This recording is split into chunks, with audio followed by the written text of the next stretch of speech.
예, 여러분 반갑습니다. 물리를 알려드리는 아재입니다. 자, 오늘은 물리학 개념 정리 두 번째 파트로 지난 시간에는 역학 쪽을 했었죠. 전자기와 그 뒷부분에 나온 부분에 대해서 정리를 한번 해보도록 하겠습니다. 자, 들어가기 전에 이제 물리를 우리가 하는 목적은 수능이라든지 내신이라든지 시험을 잘 보기 위해서 공부를 하는 것이죠. 그래서 그러기 위해서는 물리에 대해서 생각하는 걸 좀 가져야 된다 그랬죠. 그래서 물리는 암기 과목이다. 그래서 수식 공식이라든지 개념을 외우고 공부를 시작해야 된다는 거죠. 그리고 우리가 하는 게 이제 문제풀이인데, 문제풀이는 스킬이라 그랬죠. 문제푸는 스킬을 늘려야겠죠. 자, 그러려면 문제를 많이 풀어보는 게 제일 중요한 문제라 그랬죠. 그래서 문제푸는 스킬을 키우기 위해서는 문제를 많이 풀어봐야 된다. 운동선수가 운동을 할 때 먼저 이론적으로 높이뛰기를 하는데 우리가 더 높게 뛰려면 자세는 어떻고 도움발은 어떻게 되고 이런 것들을 이론적으로 생각을 하죠. 근데 그걸 해보면 처음부터 잘하진 않죠. 그걸 계속 반복해서 연습하다 보면 그 스킬을 익히게 되는 거죠. 문제풀이도 비슷하다고 보시면 돼요. 이론적으로는 나도 공식은 다 알고 모든 걸 다 하는데 문제가 안 풀린다. 문제 푸는 스킬이 없어서 그렇죠. 그래서 스킬은 많은 문제를 풀면서 이제 키울 수 있겠죠. 자, 그리고 이제 내용을 좀 보면, 자, 그 6번째 챕터로 나오는 게 이제 물질의 전기적 특성이죠. 자, 전기적인 특성은 어떤 특성이 있는지 보면, 중력에서는 중요한 게 이제 질량이 m이라는 질량이 큰 변수였죠. 근데 이제 전기적 특성은 전하라는 게 있습니다. 전하는 플러스 전하와 마이너스 전하가 있는데, 플러스 마이너스와 같이 서로 다른 전하들끼리는 밀어내고 플러스와 마이너스는 서로 잡아당기죠. 그래서 중력과 다르게 청력이 있다는 것이죠. 인력도 있는 동시에 청력이 있다. 그리고 전하량이 Q1, Q2인 두 전하에 작용한 힘은 쿨롱의 법칙에 의해서 F는 KR 제곱분의 Q1, Q2로 나타낼 수가 있다. 이제 R제곱분의 1이니까 중력하고 같은 형태의 힘이 작용을 하죠. 그래서 기본적으로 쿨롱 법칙을 이용해서 전하 사이에 힘을 구하는 문제들은 많이 나오고 있죠. 네, 그런 것들은 이제 푸는 연습을 좀 하시면 될 것 같아요. 그 다음에 나와 있는 게 이제 원자 구조가 나와 있죠. 자, 원자 구조를 보면 원자 핵이 있고 그 주위를 전자들이 돌고 있죠. 이런 것들을 우리가 보호의 원자 모형이라 그러죠. 자, 보호의 원자 모형에서는 근데 전자들이 원자 핵을 중심으로 돌고 있는데 n의 값이 특수한 경우에만 전자들이 존재하고 이 중간 부분에는 전자들이 존재하지 않죠. 그래서 이걸 우리가 이제 에너지가 양자화되어 있다 그래요. 수소의 선서 스펙트럼이 나타나는 이유가 바로 에너지가 양자화되어 있기 때문이죠. 그래서 우리가 n을 주양자수라고 부르고 n의 값에 따라서 에너지가 다르죠. n이 제일 클 때가 무한대로 되겠죠. 그때는 에너지가 0이에요. 근데 이제 n이 클수록 에너지가 크기 때문에 n이 1일 때가 에너지가 제일 작습니다. 이때를 이제 바닥 상태라 그러고, 바닥 상태에서 전자가 위쪽으로 올라가 있을 때 n이 1이 바닥 상태면 2, 3, 4 있을 때를 들뜬 상태라고 얘기하죠.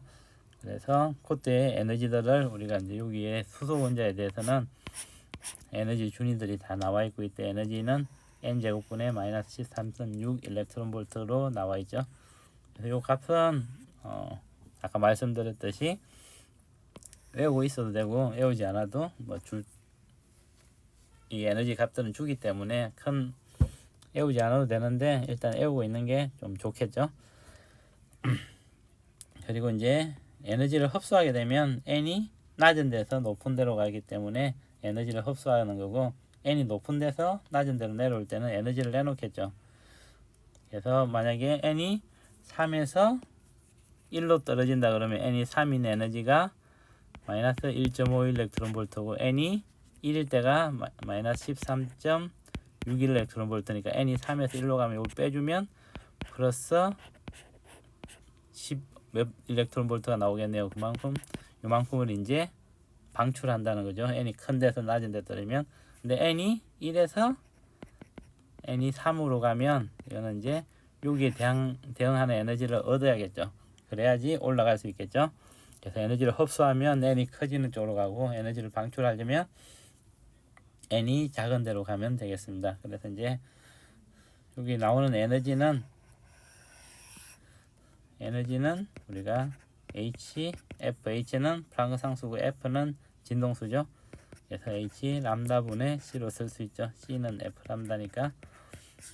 그래서 우리가 여기서 나오는 파장들을 이런 식을 이용해서 구할 수가 있겠죠.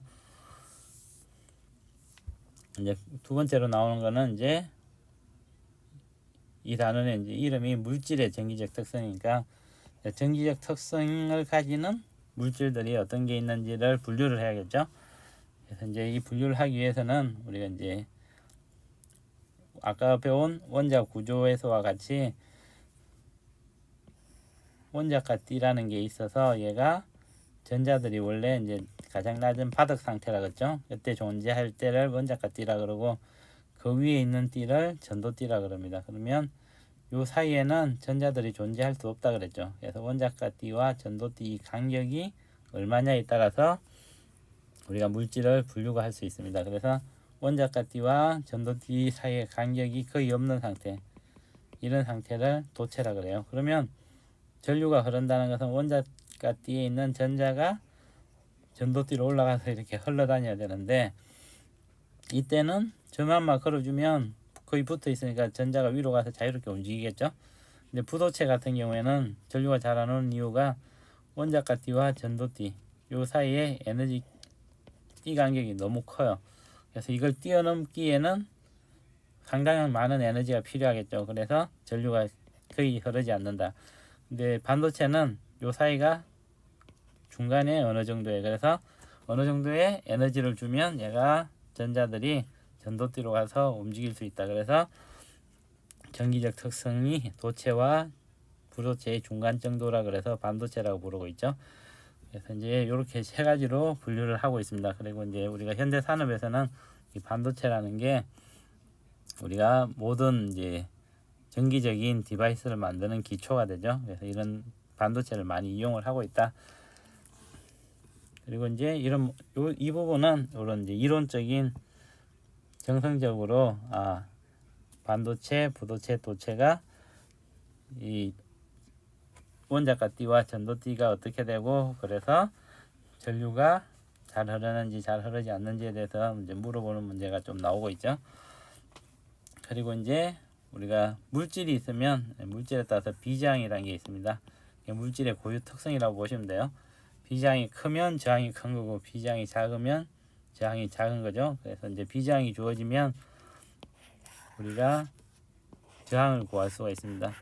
여기 이런 원통형의 어떤 비저항이 로인으로 저항체를 하나 만들면 표면적이 A고 이 간격이 L일 때 저항이 로 A분의 L로 나타낼 수 있다. 그래서 길이가 길수록 저항이 크겠죠. 우리가 이제 저항을 비유할 때 물이 흘러가는 통로라고 생각해야 되는데, 물이 길이가 길면 잘 안 흘러가겠죠. 그리고 면적이 클수록 잘 흘러가겠죠. 네, 그렇게 생각하시면 될 것 같고, 자, 오른쪽에 이제 온도에 따른 비저항이 나와 있는데, 요거는 이제 그래프를 좀 알고 계시면 좋을 것 같아요. 네, 특징적인 거는 도체는 온도가 높아지면 비저항이 커지고, 반도체와 절연체는 온도가 높아질수록 비저항이 작아진다는 겁니다. 그 이유는 도체는 전자들이 잘 흘러다닐 수 있는데, 온도가 높아지면 다른 것들이 원자 핵이라든지 이런 애들이 많이 움직이죠. 온도가 높다는 거는 계속 빨리 움직이고 있다는 거기 때문에 전자가 움직이는 걸 방해하고 있죠. 근데 반도체나 절연체 같은 경우에는 자유전자가 잘 없어서 여기서 에너지를 더 받아야지 자유전자가 흐르게 되죠. 근데 온도가 높아졌다는 게 에너지를 외부에서 받았다는 거니까, 반도체와 절연체는 온도가 높을수록 비저항이 작아져서 저항이 떨어진다고 생각하시면 될 것 같아요. 근데 이제 우리가 관심 있는 건 반도체라 그랬죠. 그래서 반도체를 보면 사족에 있는 것들, 실리콘이라든지 저머늄 같은 이런 놈들 우리가 이제 반도체로 사용하게 되죠. 근데 이걸 순수하게 저머님이나 실리콘을 사용하는 걸 우리가 순수 반도체라 그래요. 고유 반도체라 그러고 혹은 진성 반도체라고 부르죠. 그래서 이런 놈들은 이렇게 실리콘 결정으로 이루어져 있는데 사실은 이제 전기가 잘 통하지 않죠. 여기 있는 자유전자들이 없고 전부 다 원자가 뒤에 딱 구속된 놈들이 많겠죠. 근데 여기다가 이제 여기 4족인데 3족이나 5족들을 조금을 넣어주면 3족을 넣어주면 양공이 더 많겠죠. 5족을 넣어주면 전자들이 좀 더 많겠죠. 그래서 이런 것들을 섞어줘 가지고 반도체 특성을 좋아지게 만든 걸 우리가 불순물 반도체라 그래요. 자, 불순물 반도체는 이제 P타입과 N타입인데 여러분들 다이오드나 트랜지스터 할 때 반도체가 P타입인지 N타입인지 이런 거 얘기는 들어보셨죠? 그래서 P타입은 포지티브예요. 그러면 양공이 많다는 거겠죠. 그죠? 그리고 N타입은 네거티브예요. 그래서 전자가 많다는 거겠죠. 그래서 5족을 넣어주면 전자가 남기 때문에 N타입이 되겠죠. 5족의 이제 대표적인 이제 인이라는 게 있죠. 포스핀을 넣어주면 여기 이제 여분의 전자가 생겨서 전자가 많아서 N타입 반도체가 되고 3족에 있는 보론을 넣어주면 여기 양공이 더 많이 생기죠.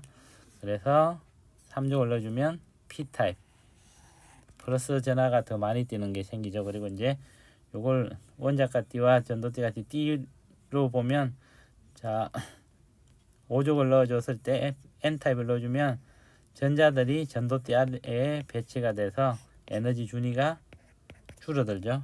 그리고 P타입을 넣어주면 양공들이 원자가 띠 위에 배치가 되면서 또 에너지 준위가 줄어들어서 에너지 준위가 줄어든다는 것은 저항이 작아져서 전류가 잘 흐를 수 있다는 거죠. 이런 식으로 해서 이제 불순물 반도체를 만들면 그 특성을 더 좋게 만들 수가 있겠죠. 순수한 반도체보다 전기 저항을 더 줄일 수 있기 때문에 이런 식으로 해서 이제 우리는 불순물 반도체를 만들 사용하고 있다. 그러면 이 반도체가 됐으면 실제 응용하는 게 있어야 되잖아요. 그죠? 응용하는 1번이 다이오드라고 보시면 돼요. 그래서 이제 다이오드는 P타입과 N타입의 반도체를 두 개를 합쳐 놓은 걸 다이오드라 그래요. 그래서 이제 다이오드는 따위는 두 개죠. 거기 두 개가 있는 걸 다이오드라고 그런다고 생각하시면 될 것 같아요. 그럼 P타입과 N타입을 이렇게 붙여놨다, 접합해놨다 그랬죠. 그래서 PN 정션이라고 영어로 얘기를 하죠. 자, 그래서 여기다가 이제 순방향 전압은 P타입에다가 플러스, N타입에다 마이너스를 걸어주면 이걸 순방향 전압을 걸어줬다 그러고 역방향 전압을 걸어줬다는 것은 P타입에다가 마이너스, N타입에다 플러스를 가해주면 얘를 역방향 전압을 걸어줬다고 합니다. 그러면 다이오드에서는 자 순방향 전압을 걸어주면 P타입에다 플러스를 걸어줬죠. 그리고 N타입에다 마이너스를 걸어주면 전자를 생각해보면 전자가 여기 마이너스가 걸리면 전자가 밀리겠죠. 그래서 전자는 이쪽으로 가고 여기다 플러스를 걸어주면 양공이 이쪽으로 가고 전자는 이쪽으로 왼쪽으로 가겠죠. 그래서 전자가 이제 이동할 수 있게 되겠죠. 그래서 이제 순방향으로 전압을 걸어주면 다이오드에 전류가 흐르게 됩니다. 근데 역방향 전압을 걸어주면 N타입에다가 플러스를 걸어주니까 전자가 바깥쪽으로 밀리겠죠. 그리고 P타입에다 마이너스를 걸어줬으니까 양공들도 이쪽 반대쪽으로 가겠죠. 근데 실제로는 이제 전자들이 한쪽으로 가는 거겠죠. 그죠? 그래서 이제 이런 경우에는 전류가 흐르지 않겠죠. 가운데가 비어버리죠. 양공과 전자들이 양쪽으로 분리되니까. 그래서 이제 순방향 전압을 걸어주면 전류가 흐르게 되고 역방향 전압을 걸어주면 다이오드에 전류가 흐르지 않게 되겠죠. 그래서 이제 우리가 이걸로 정류작용도 할 수 있고 스위칭 작용도 할 수 있는 게 이제 PN 접합 다이오드라고 생각하시면 될 것 같아요. 근데 이제 우리가 이런 PN 접합 다이오드를 만들어서 이용하는 거는 첫 번째는 발광 다이오드라는 게 있어요.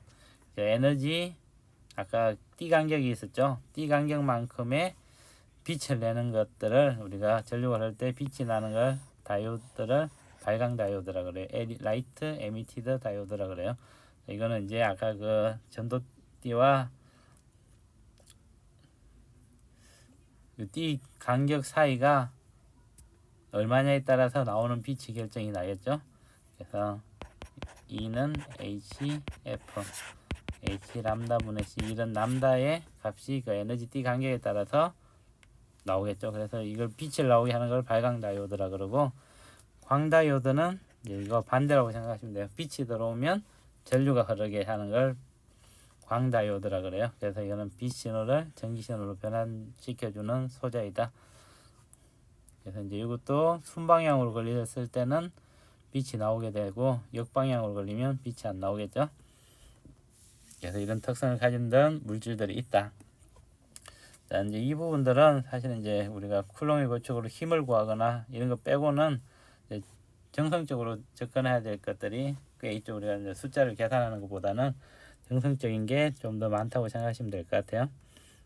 자, 그 7장에 나오는 거는 이제 물질의 전기적 특성이 나왔으니까 자기적 특성이 나와 있죠. 그래서 이제 첫 번째로 이제 우리가 전자기파라 부르는 이유가 전기와 자기가 서로 연결되어 있다는 거죠. 그래서 전류가 흐르면 전류는 전기잖아요. 그러면 자기장이 생긴다는 거죠.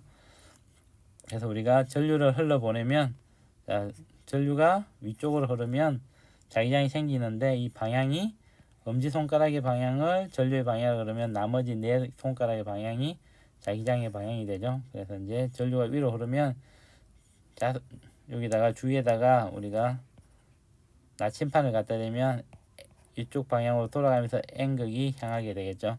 그래서 오른나사의 법칙으로 보면 여기 있는 엄지손가락과 네 손가락을 이용해서 오른손에 방향을 결정할 수 있겠죠. 그 다음에 이제 방향이 결정됐으면 크기도 알아야겠죠. 여기 생기는 자기장의 크기는 여기부터 R만큼 떨어진 지점에서의 자기장의 크기는 R에 반비례하고 흐르는 전류에 비례하죠. 비례상수는 K고, 그래서 B는 K R분의 I로 나타낼 수 있다. 직선 전류가 흐를 때 이렇게 나타낼 수 있고, 자, 원형 전류가 흐르면 자기장을 또 나타내는 걸 보면 원형 전류가 흐르면 일단 방향과 크기를 알아야 돼요. 방향은 아까 직선 전류와 똑같이 원형 고리에다가 전류가 흐를 때 전류가 흐르는 걸 엄지손가락하고 나머지 네 손가락 이렇게 감았을 때 자기장의 방향은 나머지 네 손가락이 향하는 방향이 되니까 고리를 중심으로 동심원이 되겠죠.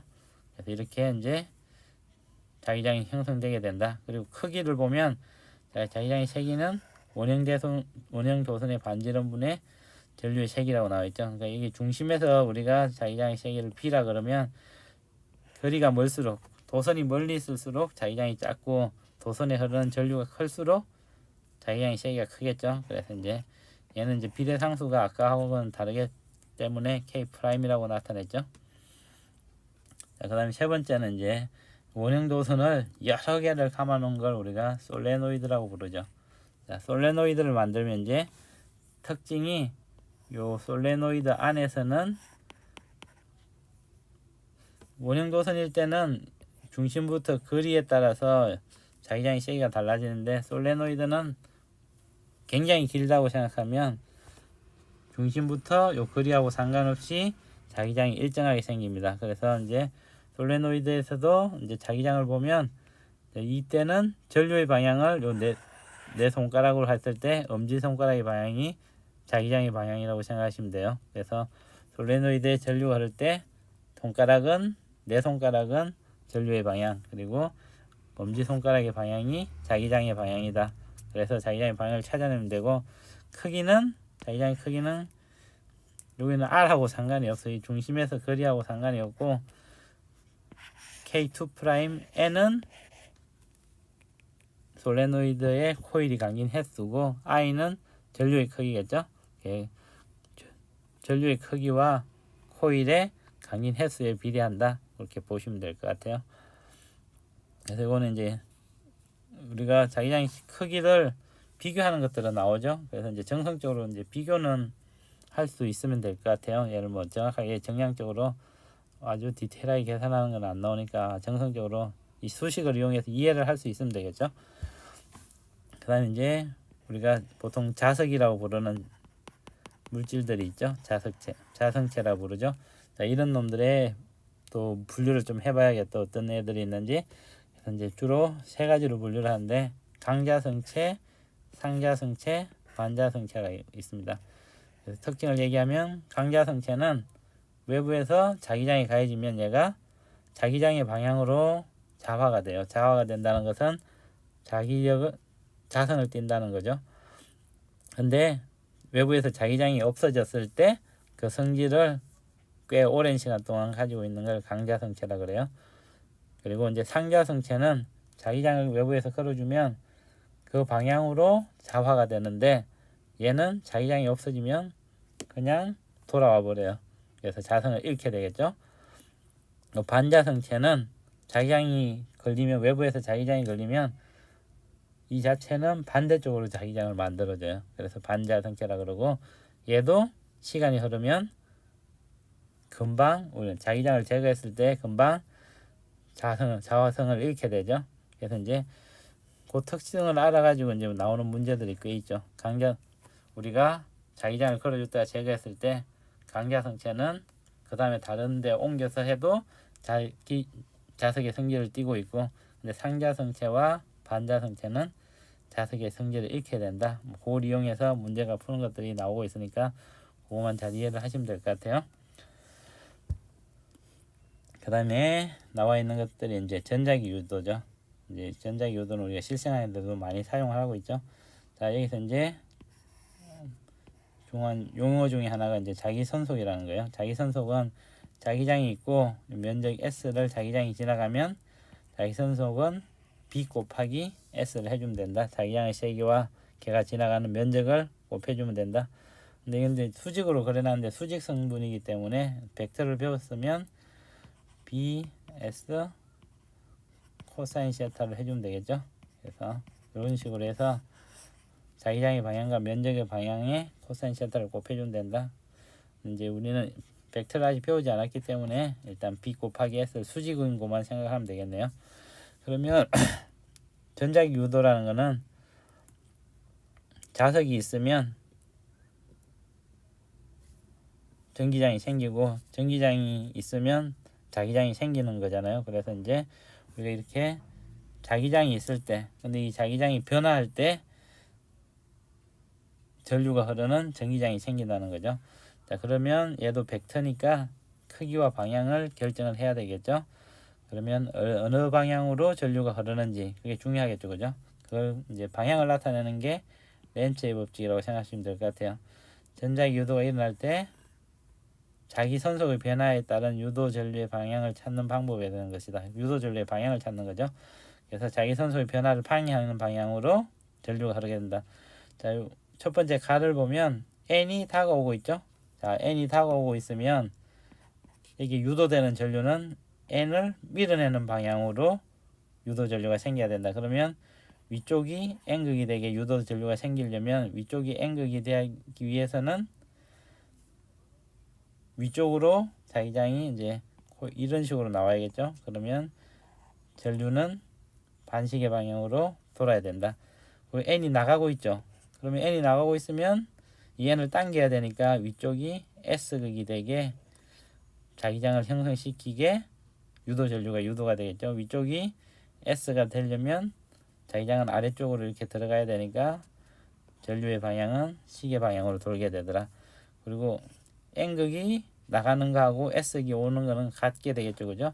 그래서 나다는 같은 방향으로고 N극이 들어오는 거와 S극이 나가는 것도 둘 다 NN극이 생겨야 되니까 같게 되겠죠. 그래서 렌츠의 법칙은 자기장이 바뀌었을 때 전류의 방향을 결정하는 것이다. 유도되는 전류의 방향을 결정하는 것이라고 보시면 될 것 같아요. 그래서 표에서는 이제 잘 정해놨죠. 자, N극이 다가오면 위쪽이 N, 아래쪽이 S가 되는 솔레노이드죠. S가 돼야 되니까 아까 솔레노이드에서 N극으로 엄지손가락을 했을 때 이렇게 감으면 이쪽 방향으로 전류가 흐르겠죠. 이쪽 방향으로 전류가 흐르면 전류는 A, G, B를 통해서 이렇게 가겠죠, 그죠? 그리고 이제 N극이 멀어지면 위에가 S가 되니까 전류가 반대 방향으로 흐르겠죠. 그래서 B, G, A로 전류가 흐르겠죠. 이렇게 이제 전류의 방향을 솔레노이드나 원행도선일 때 우리가 이렇게 결정을 할 수 있다는 거죠. 그리고 이제 전류의 크기를 정하는 것들은 이제 전류가 생기려면 전압이 생겨야 되잖아요. 그 전압을 우리가 기전력이라 그래요. 기전력의 크기에 대해서 나와 있는 게 이제 패러데이 법칙이라고 보시면 될 것 같아요. 자, N은 코일에 감긴 횟수겠죠, 그죠? 그리고 시간에 따른 아까 파이가 자기 선속이라 그랬죠. 시간에 따라서 자기 선속이 얼마나 바뀌냐에 따라서 기전력이 결정이 된다.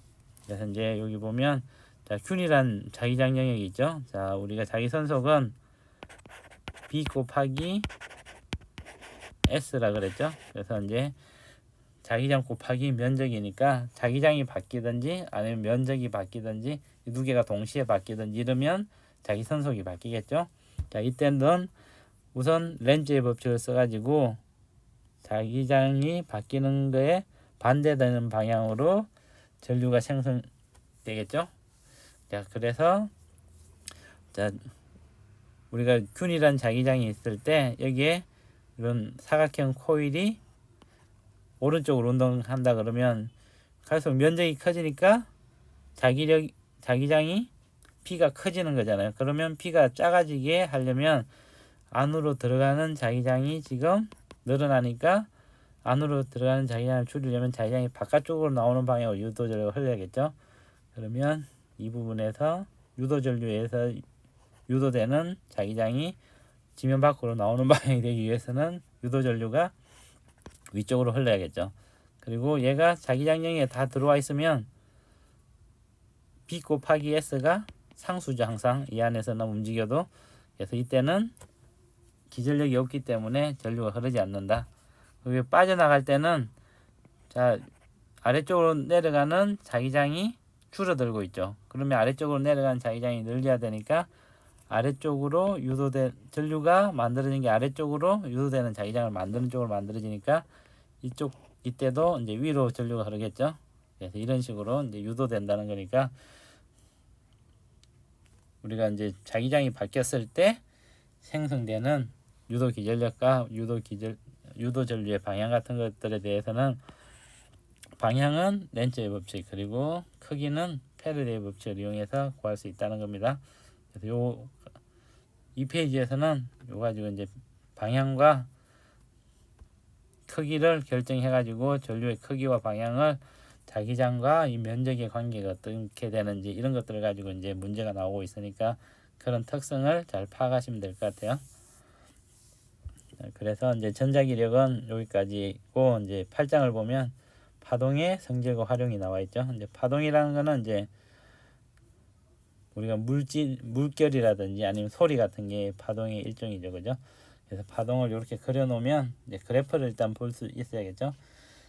자, 변이를 위치에 따라 나타냈으면 이 위치에 이쪽 위쪽 부분을 마루라 그러고 아래쪽은 골이라 그러죠. 골에서 골까지 혹은 마루에서 마루까지를 파장이라고 부릅니다. 한 주기 동안에 진행되는 거리라고 보시면 될 것 같아요. 골에서 골, 마루에서 마루까지의 거리라 보면 되고 변이와 시간의 그래프에서 요 보면 요 간격 골에서 골, 마루에서 마루까지가 한 주기라고 생각하시면 될 것 같아요. 그래서 파동의 진행 속력은 요거는 외우고 있어야겠죠. V는 시간분의 거리니까 시간을 t고 이 시간 동안에 진행한 거리가 람다가 되겠죠. 그래서 F 람다로 쓸 수가 있습니다. 왜냐하면 t는 F분의 1의 주기는 진동수분의 1이죠. 그죠? 그래서 이런 관계가 있다. 이 그래프를 보면서 파장과 주기를 찾아가지고 뭐 다른 문제들을 풀 수 있는 그런 문제들이 가끔 출제가 되죠. 그리고 이제 상식적으로 좀 알아면 좋은 게 이제 소리의 속도에 관한 건데 고온일 때가 더 빨리 간다. 그리고 고체가 액체보다 빠르고 액체가 기체보다 더 빠르다. 이는 매질하고 관련되어 있겠죠. 소리의 속도는. 그래서 이런 관계가 있다는 걸 알고 계시면 될 것 같아요. 그 다음에 이제 파동에서 이제 어떤 빛이 한 물질에서 다른 물질로 갈 때 이 표면에서 반사하는 게 있고 물질 1에서 물질 2로 전달되는 게 있죠. 그래서 반사파라 그러고 굴절파라 그러는데 반사되는 거는 입사각과 똑같은 각도로 우리 입사각은 법선을 만들었을 때 90도를 법선이라 그러죠. 얘와 입사하는 애하고의 각을 입사각이라 그러고 파는 요 반사각은 입사각과 똑같이 되고 이제 굴절각이 문제죠. 이 굴절각은 스넬의 법칙에 의해서 결정이 되죠. 사인 R분의 사인 굴절각분의 사인 입사각은 V2분의 V1은 람다 2분의 람다 1은 N1분의 N2다. 그래서 이걸 N12라 그러죠. 그래서 얘는 일정하게 됩니다. 물질이 정해지면. 그래서 각도가 입사각이 바뀌면 굴절각이 계속 바뀌겠죠. N12가 일정하니까. 그래서 파동 문제를 풀 때는 이 스넬의 법칙을 이용해서 거의 모든 문제를 다 푼다고 보시면 될 것 같아요. 그래서 파동 문제를 풀 때는 이 공식을 적어놓고 스넬의 법칙의 공식을 적어놓고 헷갈리지 않게 하나하나 짚으시면 문제를 쉽게 풀 수가 있을 것 같아요. 이제 특이한 경우가 이제 우리가 이제 전반사라는 게 있죠. 전반사를 배우는 거는 광통신을 하거나 이럴 때 신호라든지 이런 것들이 손실이 되지 않기 때문에 전기 신호를 빛 신호로 바꾸고 빛 신호를 다시 전기 신호로 바꾸는 걸 광통신의 개념인데, 그러면 빛을 A라는 지점에서 B라는 지점까지 손실 없이 보내야 되잖아요. 그때 쓰는 게 이제 우리가 빛을 이용해서 광통신을 하는 건데, 이때 빛이 없어지면 안 되니까 그 안에서 굴절되지 않고 전부 다 반사가 되게 해야겠죠. 그래서 전반사라 그런다. 그래서 전반사는 이 굴절각이 90도가 됩니다. 그래서 사인 보통 이제 크리티컬 인계각이라고 해서 세타 C라 그러면 얘는 N1분의 N2가 되겠죠. 그래서 전반사가 일어나려면 N1이 N2보다 항상 커야 됩니다. 그래서 첫 번째 매질이 두 번째 매질보다는 굴절률이 커야 된다. 그래야 전반사가 일어난다. 그래서 요거는 잘 알고 계시면 될 것 같아요. 뭐 이런 것들은 스넬의 법칙을 써놓고 문제를 하나하나 차근히 풀시면 이렇게 복잡하지 않게 문제를 풀 수 있을 거예요. 그냥 머릿속으로만 생각하면 얘가 헷갈릴 수도 있으니까 항상 스넬의 법칙을 써놓고 문제를 풀면 되겠습니다. 그 다음에 이제 우리가 이제 흔히 보는 이제 전자기파들을 분류를 해놨죠. 분류는 이제 파장에 따라 해놨죠. 근데 이제 전자기파의 속도는 항상 진공에서는 C는 F 람다로 나타낼 수 있죠. 그죠? 그래서 T분의 람다로 나타낼 수 있어서 진동수나 파장으로 전자기파를 분류를 하죠. 그래서 이제 여기 보면 파장에 따라서 해놨네요. 파장이 길면 에너지가 작은 거고, 파장이 짧으면 에너지가 큰 놈이 되겠죠. 그리고 파장이 짧다는 것은 C는 F 람다인데 C가 일정하기 때문에 진동수가 파장이 짧으면 커지겠죠. 그리고 파장이 길면 진동수가 작아지겠죠. 그래서 이제 이걸 보통 파장에 대해서 이제 이렇게 분류를 해놨네요. 라디오파라 그러는 거, 마이크로파, 적외선, 가시광선, 자외선, X선, 감마선. 왼쪽으로 갈수록 진동수가 커지고 에너지가 커진다고 보시면 될 것 같아요. 그리고 이제 주로 이제 시험에서는 얘네들의 응용에 대해서 나오죠. 뭐 X선은 우리가 엑스레이를 찍는다든지 이런 데 쓰이고, 자외선은 살균 작용을 한다든지, 그리고 이제 가시광선 우리가 눈으로 볼 수 있다. 적외선은 열선이라서 열을 많이 낼 수 있다. 마이크로파는 우리가 이제 음식 같은 거 태울 때 쓸 수도 있고, 라디오파는 방송통신용으로 쓰고 있다.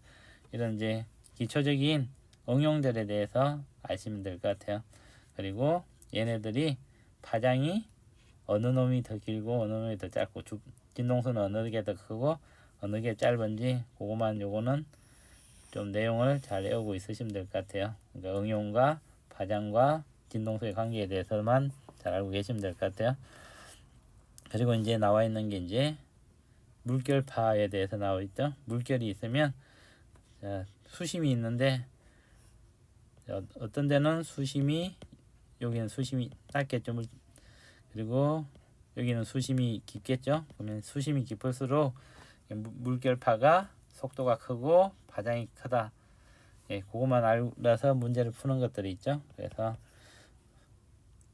물결파에 대해서는 그거 가지고 문제를 푸는 문제들이 수심에 따라서 파장과 속도가 어떻게 되는지 거기에 관련된 문제들이 나오니까 그걸 아시면 될 것 같아요. 그 다음에 나와 있는 게 이제 빛의 간섭이죠. 빛들은 간섭을 하면 두 개를 배우셨죠. 보강 간섭이 있고 상쇄 간섭이 있죠.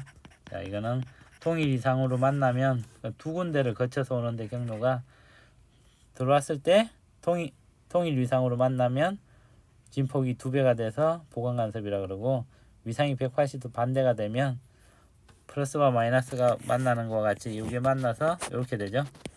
그래서 이런 것들을 상쇄 간섭이라고 그러죠. 두 개가 부딪혀서 없어지는 것 같이 보이는 거죠. 빛의 간섭은 그런 것들이다. 그래서 상쇄 간섭, 보강 간섭을 볼 수가 있다. 자, 그 다음에 나오는 게 이제 빛의 이중성, 그리고 빛의 이중성을 발견하고 물질도 이중적인 성질이 있다는 걸 발견했죠. 여기서 이중적이라는 것은 입자와 파동의 성질을 갖는다는 게 이제 이중성이라는 거예요. 그래서 빛도 이중성이 있고 물질도 이중성이 있구나, 그렇게 생각하시면 될 것 같아요. 자, 처음에 이제 발견된 것은 빛의 이중성이죠. 사실은 이제 빛이 어떤 건지에 대해서 연구를 굉장히 많이 했다고 볼 수 있겠죠. 근데 빛은 너무 헷갈려요, 그죠? 그래서 사람들이 빛을 이해하는데 시간이 굉장히 많이 걸렸죠. 근데 이제 우리는 그 시간을 단축시킬 수 있겠죠. 우리 조상들이 열심히 연구를 해놨죠. 그래서 빛의 이중성이라 그랬으니까 이제 얘가 입자적인 특성을 갖는 건 어떤 것들이 있고, 그리고 파동적인 성질을 갖는 것들은 어떤 것들이 있는지, 이거 두 개를 좀 알아보면 되겠죠. 자, 우선 광전 효과라는 게 있네요. 광전 효과는 포토 일렉트론이에요. 그래서 말 그대로 빛을 비추면, 포토가 빛이죠, 전자가 나온다는 거예요. 얘는 이제 빛이 에너지 알갱이라고 생각을 할 수 있겠죠. 그래서 입자설을 입증할 수 있는 중요한 실험이라고 보시면 돼요. 그래서 빛이 쪼여지면 전자가 나와가지고 전류가 흐르게 된다는 게 광전 효과라고 생각하시면 돼요. 그래서 이제 광전 효과는 금속의 특정한 진동수보다 더 큰 진동수의 빛을 비춘다. 이 특정한 진동수를 우리가 문턱 진동수라 그러죠. 그래서 이것보다 큰 진동수의 빛을 비춰야지 전자가 튀어나오죠. 그래서 나오는 전자를 광전자라고 부르죠. 이보다 문턱 진동수보다 더 낮은 진동수의 빛을 비추면 아무리 빛을 오랫동안 센 빛을 비춰도 나오지 않죠, 광전자가. 그래서 우리가 광전 효과로 얘가 이 빛이 입자성이라는 걸 보여주고 있죠. 그래서 문턱 진동수라는 게 있는데 이거는 이제 금속 물질에 따라 다르죠. 그래서 이것보다는 큰 진동수의 빛을 비춰야지 그 물질에서는 광전자가 튀어나온다는 거죠. 그리고 이때 흐르는 전류를 광전류라 그러죠. 그래서 이제 광전류를 알아보기 위해서 전압을 높여주면 얘네들이 가진 에너지가 있겠죠. 전자가 튀어나오면 얘네들이 가진 에너지가 있는데, 이 에너지가 우리가 HF라는 빛을 쪼여주면 문턱 진동수가 HFC일 때 이걸 빼준 만큼의 에너지에 광전자가 튀어나오겠죠, 그죠? 그 에너지 보존 법칙이 돼야 되니까 이 정도의 에너지가 나오는데, 그러면 이 에너지가 얼마냐에 따라서 우리가 문턱 진동수도 알 수 있겠죠, 그죠? 그래서 이 에너지를 측정하려고 보니까 여기다 이제 마이너스로 전압을 걸어주면 전류가 EC보다 더 크게 볼티지가 걸어주면 전류가 안 흐르겠죠. 그래서 이제 이 EC를 이런 실험으로 찾아낼 수 있겠죠. 그래서 EC를 찾아가지고 이제 뭐 여기 문턱 진동수 곱한 걸 이걸 일함수라 그러죠. 금속의 일함수라 그럽니다. 이것보다 많은 에너지를 줘야지 빛이 나온다는 거죠. 그래서 이제 그런 식으로 실험을 해서 우리가 빛이 입자성을 가진다는 걸 알 수 있죠. 요 광전 효과는 따로 이제 문제도 많이 나오죠, 그죠? 그래서 이제 문턱 진동수보다 작은 진동수의 빛으로는 광전자가 절대 나오지 않는다. 아무리 오랫동안 세게 비춰도 나오지 않는다. 그리고 광전자의 최대 운동 에너지는 요 앞에서 요 에너지라 그랬죠. 우리가 쪼여주는 빛의 에너지가 있고, 아까 얘의 일함수라는 게 있죠. 그 두 개 차이만큼의 에너지가 튀어나올 텐데 그걸 최대 운동 에너지라 그러죠. 그래서 이거는 빛의 세기하고는 상관없고 문턱 진동수와 원래 쪼여주는 빛의 진동수의 의해서 결정이 난다. 이렇게 보시면 될 것 같아요. 그래서 이제 빛의 이중성을 볼 때는 광원을 비추면 우리가 이중설릿이나 단일설릿 이론 같은 걸 해보면 빛의 회절과 간섭이 생기죠. 그래서 이제 빛이 입자가 아니고 파동이라는 것을 알게 됐는데 광견 효과를 보면 빛이 입자라는 걸 알 수 있죠. 그래서 이제 빛은 이렇게 이중성을 가진다. 근데 여기서 더 나아가 이제 더브로이라는 사람이 그러면 전자같이 아주 작은 물질들도 보면 우리가 입자라고 생각을 했는데 이런 파동의 성질을 가지고 있지 않을까? 그런 아이디어로부터 시작한 게 이제 더브로이 물질파 이론이죠. 근데 여기서는 이제 실제로 공식이 나와 있으니까 우리가 이제 계산하는 것들이 가끔 나오죠. 파장을 구하라. 그리고 m이 얼마이고 v가 얼마일 때 파장을 구하라. 그런 것들이 나와 있죠. 그리고 이제 여기서 우리가 람다는 p분의 h는 mv분의 h는 루트 2m 운동 에너지분의 h로 나타낼 수 있고 이런 식들을 써서 람다를 구하는 것, 파장을 구하는 것들이 이제 가끔 시험에 나오겠죠, 그죠? 그 다음에 이제 이게 물질파라는 게 전자가 파동이라는 걸 나타내고 있죠. 그 다음에 이제 또 전자가 파동이라는 걸 나타내려면 앞에서 얘기한 회절이나 간섭 같은 게 나타나면 파동이라고 할 수 있잖아요, 그죠? 그래서 데이비슨 거머가 실험을 한 게 이제 가끔 시험에 나오기도 하죠, 그죠? 자, 이거 보면 검출기의 특정한 각도 섹터에서만 전자가 검출되더라. 요 아래쪽에서는 전자가 거의 안 나오고 위쪽도 안 나오는데 어느 각에서만 전자가 많이 관측이 되더라. 그래서 전자들이 이제 서로 간섭을 할 수 있다는 거죠. 그래서 어떤 데는 보강 간섭, 어떤 데는 상쇄 간섭이 일어난다는 거죠. 그죠? 전자들이 회절도 하고 간섭도 한다. 그래서 우리가 특수한 각에서만 전자들이 측정이 되더라. 그래서 데이비슨 거머 실험은 이 전자의 파동성을 보여주는 실험이라고 알고 계시면 될 것 같습니다. 그 다음에 이제 아까 적어준 공식에 다시 나와 있죠. 그래서 전자의 속력과 전자의 물질파 파장이 나와 있죠.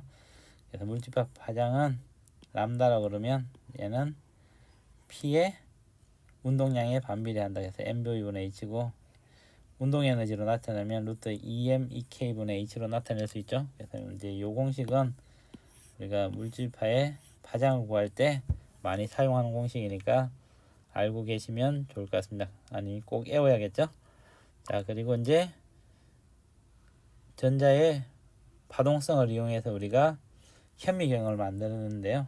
그게 이제 두 가지 현미경인데 하나는 투과전자 현미경이 있고 하나는 주사전자 현미경이 있죠. 근데 이거는 이제 그림을 보시면서 많이 보셨을 텐데 투과전자 현미경은 말 그대로 투과하는 거죠. 그 다음에 주사전자 현미경은 반사돼서 나오는 걸 보는 거죠, 그죠? 그래서 이 두 개의 특징들에 대해서는 가끔 이제 시험에 나오니까 그 특징은 알고 계시면 될 것 같아요. 특히 이제 투과전자 현미경은 평면 영상을 관찰할 수 있는 거고 주사전자 현미경은 배우로 낮추면 3차원적 구조를 볼 수가 있다.